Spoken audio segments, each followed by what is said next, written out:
So what happens if somebody is hit by a drunk or drugged driver? Because that, I would imagine, is different than maybe. I mean, they don't even have to be hurt, and they could still have a claim, right? Yeah, absolutely. And matter of fact, we tell people all the time, even if you just have a property claim, we can get to those punitive damages that are available under the law and under the insurance policy. It goes back to that, it depends, which is a lawyer's always go-to answer. Because when you're looking at drunk drivers or people that are on drugs, the whole thing it unfolds into a whole different evaluation of a case.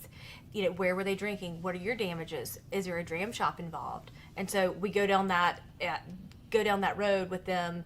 We get our investigator involved immediately, and he goes out. He's figuring out where they were drinking, what happened, investigating the car, the whole shebang. That way we can better evaluate what we need to do next. What is a dram shop?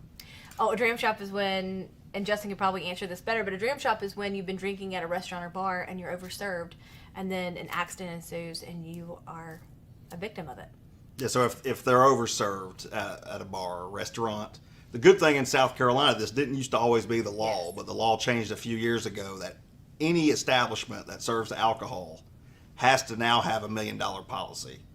So that has to be properly investigated, okay? Because just because an accident happens, the accident may happen 10 miles away, but we have to get our investigators involved early on in the scene, figure out, is there any road footage? Is there any video? Are there any witnesses? Social media really helps us.